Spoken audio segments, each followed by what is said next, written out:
Bonjour les amis, on va donc voir aujourd'hui comment investir sur le Bitcoin sans forcément avoir un compte en Bitcoin. Donc je vais vous présenter aujourd'hui une société qui s'appelle Grayscale Bitcoin Trust. Donc le code, le mnémonique, c'est le GBTC. GBTC. Donc l'avantage de cette société, c'est de pouvoir dupliquer plus ou moins, on n'est pas à quelques centièmes de dollars près, de dupliquer la performance du Bitcoin. Donc en fait, c'est un fonds d'investissement en Bitcoin. Quand vous investissez dans ce fonds, eh bien forcément, la valeur de ce fonds qui est en Bitcoin progresse au fur et à mesure, ou régresse au fur et à mesure de l'évolution des cours du Bitcoin. D'ailleurs, on le voit là sur ce graphique long terme, qui date là par exemple juste 2016. En 2016, on était à 0,76 cents en dollars. On était jusqu'à 1 dollar à peu près par là. Et aujourd'hui, on est à 46 $,43. Donc c'est un excellent moyen de pouvoir dupliquer la performance du Bitcoin sans pour autant ouvrir un compte, parce que c'est vrai qu'aujourd'hui on ouvre tellement de comptes, on a tellement de codes à mémoriser, etc. Que d'utiliser Grayscale, en tout cas, c'est une solution.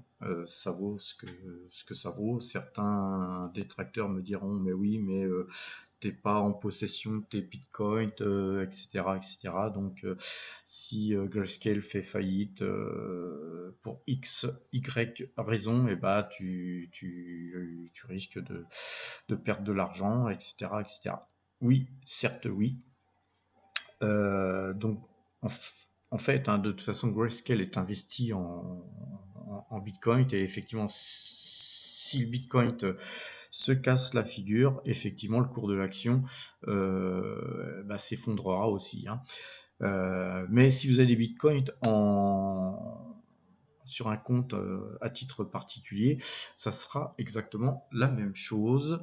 Voilà. Après, il peut y avoir des aléas qui feront des différences, certes, mais de l'autre côté, moi je pourrais aussi vous rétorquer que si la plateforme sur laquelle vous avez investi vos bitcoins se fait pirater, vous pourrez aussi perdre, mais là ça ne sera pas une partie, ça pourrait être la totalité de vos bitcoins. Alors que Grayscale sécurise tout ça. Chose que le petit particulier ne sait pas forcément toujours faire. Donc voilà, Grayscale, c'est donc une solution alternative à l'achat de Bitcoin sans pour autant ouvrir un compte en crypto-monnaie. L'autre avantage de Grayscale, c'est pour les gens qui, comme moi, ont des sociétés. Ouvrir des comptes en crypto-monnaie quand on est particulier, c'est pas toujours facile déjà. C'est pas à la portée de tout le monde. Il y a certaines plateformes qui vous demandent tout un tas de remplir des formulaires, tout un tas de formulaires, et puis d'en remplir d'autres, et puis d'autres pour prouver que c'est bien vous qui êtes là, etc. C'est fastidieux et quand c'est une société qui souhaite ouvrir un compte en crypto-monnaie, c'est encore plus fastidieux. C'est c'est le parcours du combattant en gros. Alors que d'acheter des actions Grayscale, si vous avez un compte titre, et ben vous achetez puis point barre. Donc voilà la solution pour les gens qui ont des sociétés qui souhaitent effectivement participer au mouvement de hausse du Bitcoin. Parfois, on se dit non, c'est trop compliqué, j'ai pas le temps, etc. Bah, pourtant, si, c'est simple. Si vous avez un compte titre, vous pouvez tout simplement acheter du Grayscale. C'est ce que j'ai fait, moi, notamment l'histoire de me mettre une première ligne hein, en diversification au sein de mes sociétés, parce que pour l'instant, j'avais des crypto-monnaies que en compte propre. Donc, au sein d'une de mes sociétés, j'ai acheté dans cette période-ci, ici à peu près. Donc, c'est pas la meilleure chose que j'ai pu faire, parce qu'ensuite, ça a dégueulé. Puis là, c'est en train de se reprendre un petit peu. Alors, encore une fois, l'analyse graphique sur les crypto-monnaies, ça vaut ce que ça vaut. C'est compliqué. En tout cas, ici, j'ai acheté dans une configuration qui n'était pas bonne, puisque de toute façon, on avait la moyenne de 12 qui croisait, et on avait aussi en fait un mouvement de vente sur Directional Index Mouvement. Donc, voilà, je n'ai pas utilisé l'analyse graphique pour rentrer sur cette pause qui était une petite pause de 3 000 € environ. Mais néanmoins, ça m'a fait porter en termes de pourcentage. Et notamment, on voit que sur mon camembert, là, on voit qu'on a une petite allocation crypto qu'on ne voyait pas jusqu'auparavant, tout simplement parce que ma pose en crypto-monnaie était trop infime pour figurer sur le camembert. D'ailleurs, on peut voir ici en fait ma pose crypto, hein, donc il y a des bitcoins, du BUSB, BUSD, pardon, du BNB, du VET et du GBTC, la valeur dont je viens de vous parler, qui représente un peu plus d'1% du portefeuille aujourd'hui, alors que la semaine dernière, on était à 0,48, 0,50 suivant les variations de cours. Donc on voit que ma position sur les crypto-monnaies vient de dépasser ma position sur la société Orange, notamment, ce qui est vraiment une première, puisqu'en en général, ma position crypto-monnaie se situait tout en bas du tableau. Euh, voilà, donc c'est une chose que j'ai souhaité faire, hein, puisqu'effectivement, il y a un engouement sur les, euh, sur les crypto-monnaies. C'est peut-être même un petit peu exagéré à mon avis. Mais voilà, donc ce que j'ai fait dans le même temps, enfin, juste un petit peu après, c'est quand j'ai vu que le lendemain, les crypto-monnaies continuaient à baisser. J'avais j'avais une grosse position sur BNB qui était une pause intéressante, puisque j'avais dû gagner dans les à peu près 900% de gains, et donc je voulais pas moi reperdre tout ou partie de ces gains. Et donc j'ai opté pour euh, échanger des BNB contre du BUSD. Alors le BUSD, c'est une crypto-monnaie qui est stable, c'est un stable coin. Et donc actuellement, donc je suis beaucoup plus exposé sur les cryptos, sur justement ce stablecoin qui vous permet en fait d'éviter euh, l'imposition sur la vente de vos BNB. Parce que si vous aviez vendu par exemple des BNB, comme je l'ai fait en euros, eh bien vous êtes soumis dans ce cas-là à 30% d'imposition, et donc ça, bon, c'est pas top quoi, hein, d'avoir à chaque fois que vous rentrez et que vous sortez, à chaque fois que vous sortez, si vous prenez 30% d'imposition sur vos plus-values, hein, ça fait mal, ça fait mal. Donc moi, ce que je vous conseille de faire, c'est de vendre des crypto-monnaies quand vous avez des bénéfices à prendre et que vous voyez que vous sentez que ça sent pas très bon, au lieu de les vendre, de les échanger contre une valeur dollar, par exemple, du BUSD, ce qui vous permet de rester en coin, et tant que vous restez en coin, vous ne payez pas, tout simplement, d'impôts, et vos actifs restent en crypto-monnaie. Alors, j'ai conservé mes bitcoins puisque j'en ai pas beaucoup, mes VET qui continuent à monter d'ailleurs, et puis, comme je vous l'ai dit tout à l'heure, une petite allocation d'actifs sur une de mes sociétés sur du GBTC. Alors, un petit retour sur le camembert. Alors, pour ceux qui me suivent depuis un certain temps, ils ont compris que en fait, j'avais le détail de mon capital que vous retrouvez, que je vous ai montré tout à l'heure, qui est cette partie qui est l'autre moitié, hein, qu'on retrouve de l'autre côté du camembert. Donc, c'est ce qu'on voit dans l'évolution du portefeuille que je vous présente à chaque fois, de façon à pouvoir quantifier les, euh, les hausses et les baisses,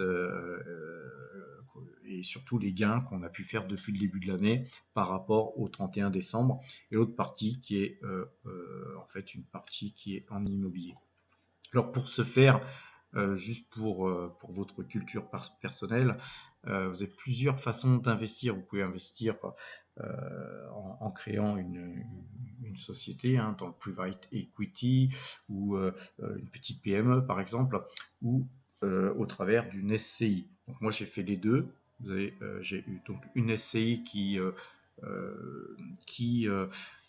a à peu près la moitié de son capital en immobilier et l'autre moitié sur les marchés financiers internationaux. Donc ça, c'est la SCI. Et puis une autre petite PME qui fait de l'export sur le Japon et du service, société de service, qui crache un peu de cash aussi. Et donc, une partie de ces gains sont investis aussi dans des valeurs mobilières, donc sur des actions internationales. Donc en fait, si on détaille, hein, si on va par exemple sur le compte de Net Essentiel qui est ma petite PME, on a le portefeuille ainsi qu'on retrouve donc ici. Donc on a du Coca-Cola, Realty Income, Total et Seagate Technologies. Sur la SCI, qui est une beaucoup plus grosse société, vous retrouvez du Total, GTT, GBTC, qui est la ligne dont je vous avais parlé, Agnico Eagle Mines, Bouygues, Kodak, Orange, Air Liquide, MCA Emerging Asia, Kimberly-Clark, Tesla, Taiwan Semiconductor, MITT et Coca-Cola.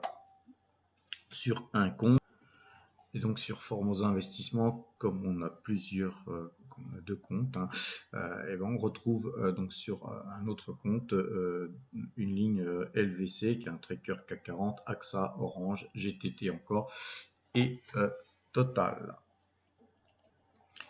Tout ça avec mes comptes propres que je ne vais pas vous montrer en PEA, etc., mais que vous retrouvez ici, vous retrouvez ici condensé et qui nous permet effectivement de pouvoir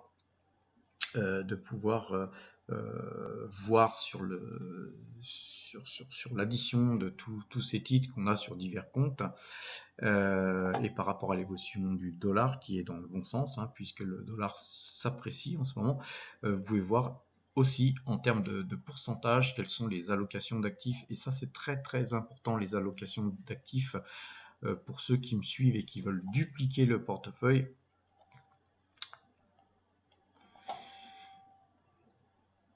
Eh bien, il faut dupliquer surtout les valeurs que vous voyez ici en termes de pourcentage. Vous voyez, si vous dupliquer ce qui est en bas, vous n'aurez pas forcément le même résultat. Si vous voulez à peu près le même résultat que moi, il faut dupliquer au moins les 6 premières lignes, hein.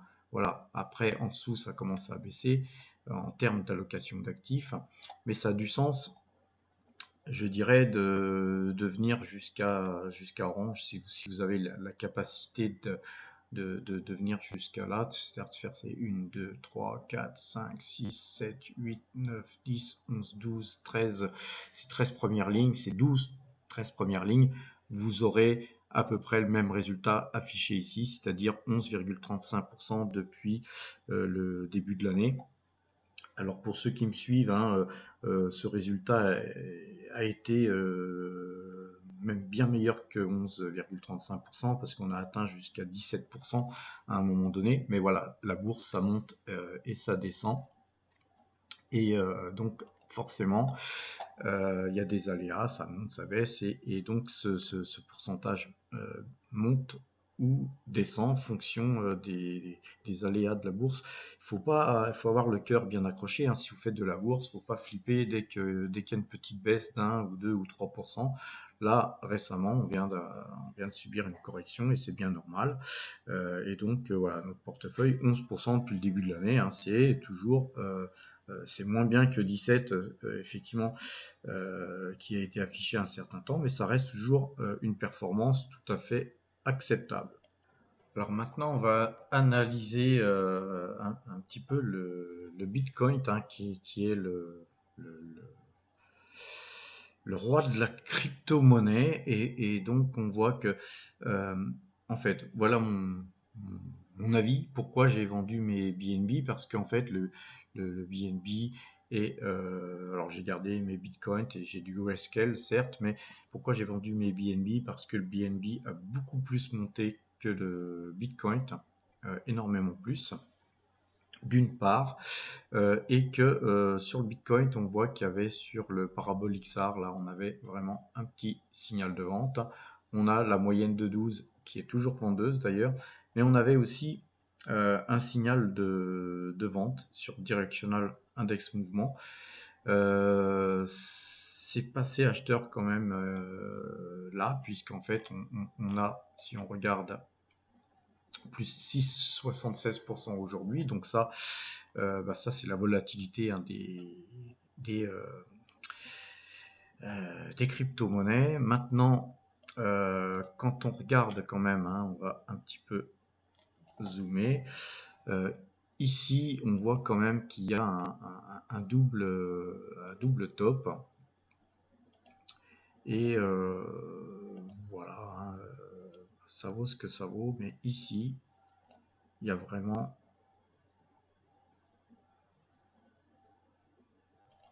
voilà, un double top, hein, ici, tam. Et va-t-on revenir dessus, voire casser? C'est possible, tout est possible. Mais on sent bien qu'ici, ça a douté, et que là, quand on regarde un petit peu globalement, on va mettre plutôt du violet, tiens.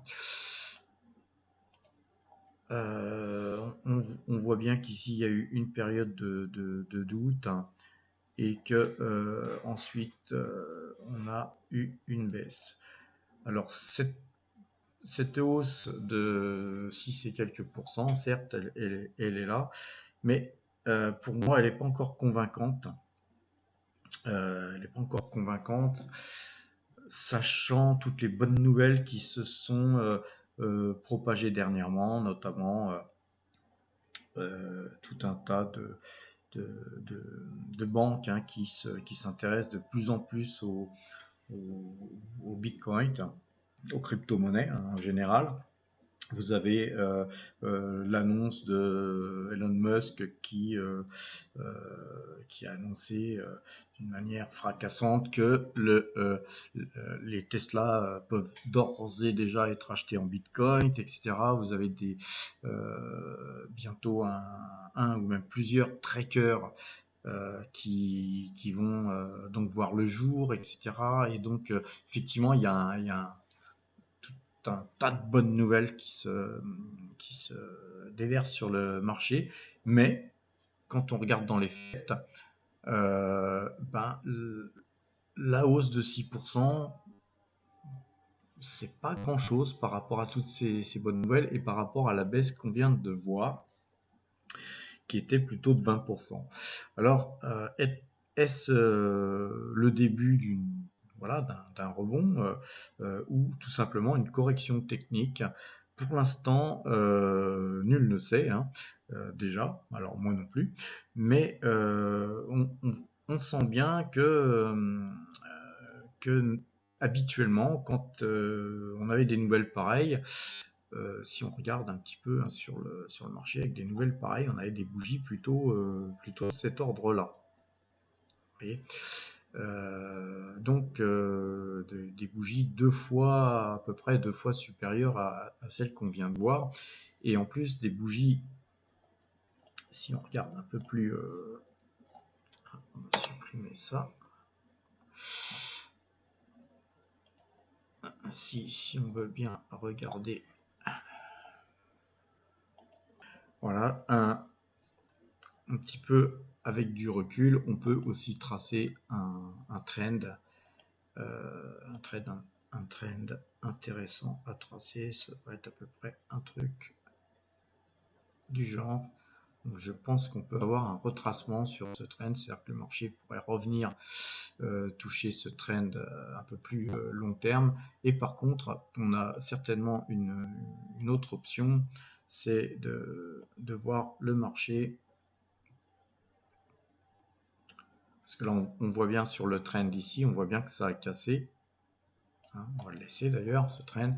On voit bien que ça a cassé, que le marché est revenu taper sur ce trend et que maintenant, il faut voir est-ce qu'on va continuer, casser ce trend, et dans ce cas-là, ce serait en l'occurrence très haussier. Par contre, si on bute là-dessus et qu'on lundi on voit le marché, le marché descendre, on pourrait revenir se rappuyer sur ce trend. En l'occurrence, ce serait à peu près 20% encore de baisse supplémentaire que le Bitcoin pourrait être amené à effectuer un type de correction tout à fait saine. Moi, je pense que ce serait beaucoup plus sain de voir le Bitcoin tout en restant dans sa phase haussière, corrigé sur les 47-48 000 dollars. Alors, voilà ma vision des choses. Maintenant, on a aussi un autre trend qu'on va tracer quand même. C'est celui-là qui est, puisqu'il y a eu rebond là-dessus, il faut voir est-ce qu'on va casser ce trend ou est-ce qu'on va rester là-dessus et continuer à monter tranquillement entre ces deux trends supérieurs. Alors oui, chose que j'avais pas dit pour ceux qui veulent dupliquer mon capital, hein, mes actions achetées ou les bitcoins que j'achète. Alors première chose, j'ai vendu du Pfizer, pour acheter du grayscale, hein, puisque j'ai besoin de liquidité pour ce faire, et puis que Pfizer avait monté suffisamment pour que je puisse les vendre, donc voilà. Alors concernant les valeurs, hein, on conservera toujours un Total, Coca-Cola, AXA, LDC, Seagate, hein, tout ce qui est dans le haut de la fiche, dirais-je, on garde. Grayscale, c'est conservé à titre c'est spéculatif, hein, on verra si jamais il y a des fortes hausses là-dessus, bon, on prendra ses bénéfices sur des signaux, on verra. Et Taiwan Semiconductor a pas mal baissé, mais vient de se reprendre de 5,5% là vendredi soir. Alors pourquoi ce titre baisse? En fait, il y a, à mon avis, deux raisons majeures à ça. La première raison, c'est que ça chauffe vraiment, vraiment dans les semi-conducteurs. Il y a une pénurie incroyable, sans compter qu'il y a le problème du bateau qui bloque le détroit là. Tout ça, vous l'avez vu, c'est une société qui s'appelle Evergreen qui bloque le canal. Evergreen, c'est aussi une société taïwanaise. C'est une société de transport. C'est plus le premier, à ma connaissance, hein, c'est plus le premier transporteur mondial. Ce le fut à un certain temps. Je pense que le premier transporteur mondial maintenant il est de Chine, la Chine populaire, alors que Taïwan c'est la République démocratique de Chine. Et donc nos amis taïwanais ont une société qui s'appelle Evergreen, qui est une très très belle société d'ailleurs, mais elle bloque le détroit. Et peut-être que ce porte-conteneur est rempli de semi-conducteurs d'ailleurs, hein, qui sait. Et donc effectivement, le blocage de ce détroit fait que la pénurie va certainement s'accentuer. C'est pour ça d'ailleurs que la société Taiwan Semiconductor, entre autres, comme d'ailleurs United Microélectronique, ont fortement monté hier.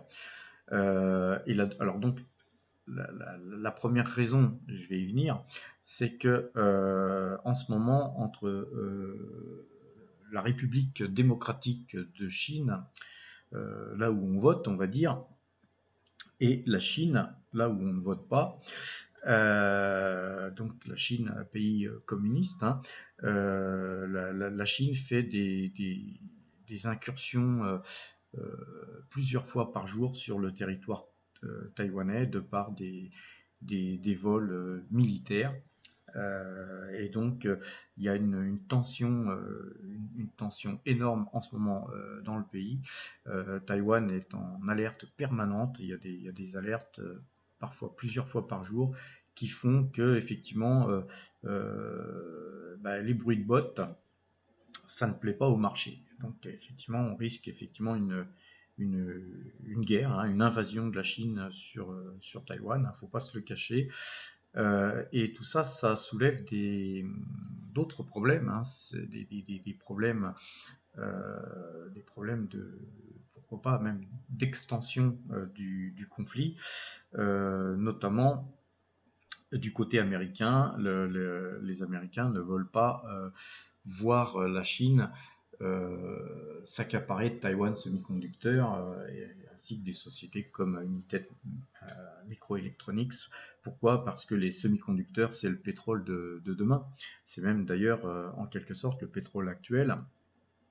Voilà, donc c'est la première raison, les bruits de bottes, et ils se font de plus en plus entendre. Et la deuxième raison, c'est que justement pour éviter que la Chine puisse mettre main basse sur Taiwan Semiconductor. Taiwan Semiconductor investit massivement aux États-Unis dans des usines et donc tout ça, ça a un coût. Alors, investir dans des usines pour pouvoir fournir aussi sur le sol américain, pour éviter aussi des taxes, pour éviter justement les problèmes de transport et de blocage dans le détroit de Suez. Donc aujourd'hui, effectivement, il y a des coûts qui vont certainement peser sur, sur les résultats de Taiwan Semiconductor, mais on n'investit pas sur Taiwan Semiconductor pour 2 ou 3 jours ou pour une semaine, c'est un investissement de long terme. Moi, si les cours franchissait les 100 dollars, je continuerai d'augmenter ma pose sur Taiwan Semiconductor parce que je pense que ça serait là à ce prix-là une excellente zone de entrée. Alors, on a un petit flop en fait, hein, c'est Bouygues, hein, on est entré un petit peu trop tôt sur Bouygues, on perd un petit peu d'argent encore sur cette ligne. Mais c'est pas grave, on conserve. Peut-être qu'on finira par doubler cette ligne, hein, de façon à avoir un peu plus de visibilité sur des valeurs un peu plus traditionnelles.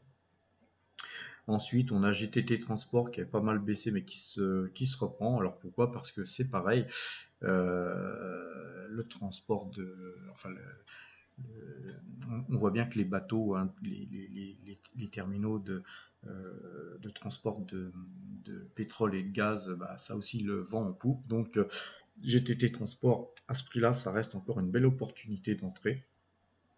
Après, voilà, moi j'en ai en portefeuille, mais j'avais allégé un petit peu beaucoup plus haut.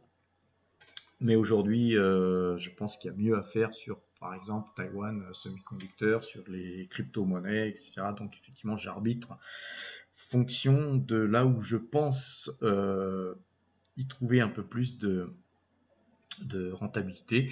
Voilà. Après, dans tout ce qu'on choisit comme vecteur d'investissement, parfois on se trompe. On ne fait pas forcément du 100% de réussite. Et là, on voit que sur Bouygues, on était un petit peu en avance, on a un petit peu été sur cette valeur un peu trop tôt, mais bon, c'est pas bien méchant parce qu'elle n'a pas beaucoup baissé. Sur Orange, on est bien rentré hein, puisqu'elle elle a bien performé par rapport au total qui avait été, par rapport pardon au AXA qui avait été vendu, qui elles ont moins bien performé qu'Orange, donc on a bien arbitré là-dessus. Seagate Technologies, pareil, très très beau parcours sur Seagate, hein, on conservera parce que c'est une valeur qui, à mon avis, pourra certainement aller toucher les 90, 95, voire 100 dollars. Donc on a encore bien 20-25% à faire sur ce titre. On conserve absolument Seagate Technologies. Tesla, on est rentré trop tôt, mais c'est pareil, ça c'est du très très long terme. Et si elle baissait encore relativement fortement, on rachèterait un petit peu l'histoire de compléter sa ligne, et Coca-Cola, bien sûr, on garde aussi, ainsi que Total, qui est notre plus grosse ligne. Alors, il y a une moisson de dividendes qui vont arriver, hein, puisque Total, Coca-Cola, Seagate et Kimberly-Clark Corporation ont toutes, et même Taiwan Semiconductor ainsi que United Microelectronics, toutes ont versé un coupon. Alors voilà, le coupon a été détaché, mais il n'a pas encore été versé. Ce coupon sera bientôt sur notre compte. On ne manquera pas eh bien, de le réinvestir. Et je vous tiendrai au courant sur les allocations d'actifs, soit nouveaux, soit qui auront été consolidés suite à ce versement de dividendes. Voilà, donc j'ai fait un petit point sur notre portefeuille et sur une nouvelle valeur qui est entrée dans notre portefeuille qui s'appelle Grayscale Bitcoin Trust. Alors évidemment, choisissez bien, hein, c'est GBTC si vous souhaitez acheter cette valeur sur le Bitcoin, mais Grayscale fait plusieurs fonds, hein. Il y a des fonds sur d'autres crypto-monnaies ou sur des paniers de crypto-monnaies, c'est intéressant. Allez regarder ce qu'ils font, hein. Tapez Grayscale dans Google et vous allez voir, euh, vous allez pouvoir découvrir ce que fait cette société. Voilà, je vous souhaite un excellent week-end à toutes et à tous et à très bientôt.